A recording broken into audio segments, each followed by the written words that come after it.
I miss his comical presence, really. It's a difficult one to answer because it's just the whole man. Just knowing that he's there and you're not going to see him is just so difficult to pin down to one thing. He just lit up the room. He was just always funny and caring and comical and protective, and he just had a real lust for life. I mean, to anyone looking, they might think, oh, you're dealing with it remarkably well, but what's the real picture for you? The real picture is you wake up in the morning, people assume that you've got, you wake up and suddenly it hits you like a brick. It's not like that. It's 24/7 in my mind. It's a percentage of my brain 24/7, so I don't sleep and forget and have that feeling. I wake up knowing exactly that he's not here. Debbie, could you take me back to the moment that you were told about what had happened to Andrew?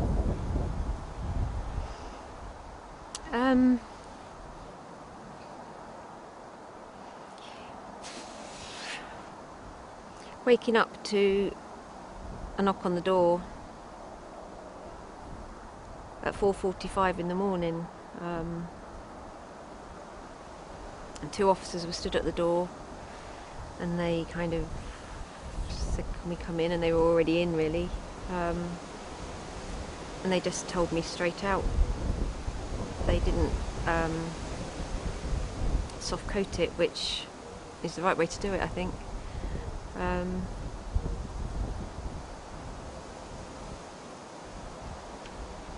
I just kept telling them to not tell me. Don't tell me that, because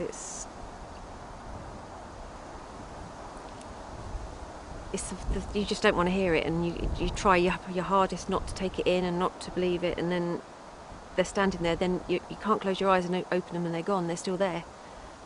But it's just one of those things you just can't even imagine. I can't even explain it. It's just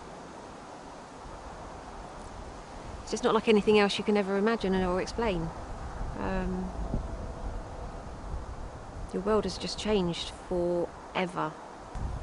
Can you tell me what you really want to see happen now? I really believe that we need a clear-cut system for how things are going to be in the future. If you kill or you seriously injure a police officer or any blue light worker, there should be a minimum term. We didn't get what we thought was right for Andrew, but we've had to go through this trial thinking we'd be in a different position now. There should be a minimum term, and we're looking at minimum 20 years, but with no reductions for being of a certain age, or because you've done your early admittance or anything. If you've killed a police officer when they're working, if they're on duty and you're committing a crime and they die because of your actions, there shouldn't be a murder manslaughter debate. You've killed that officer while he's doing his job. Tell me about the name of the campaign and what it will mean for you. Yeah, we're going to call it Andrew's Law. Obviously in memory of Andrew, and his legacy has to be something more positive. The legacy can't be the sentence that was received for the court case.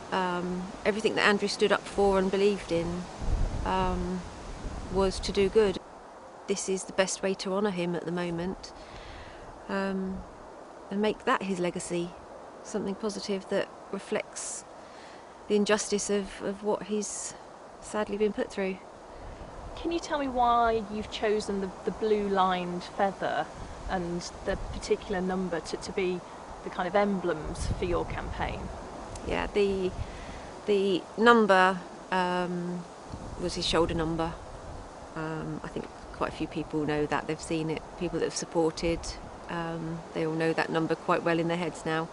And initially we were going to use a blue line, which has been used many times before, but I went out to give some bird food out to the robins the other day, and then I found this amazing feather, which was just sat there waiting for me, and it's a big black feather with a big bright blue stripe going down the side, and it just felt like a gift.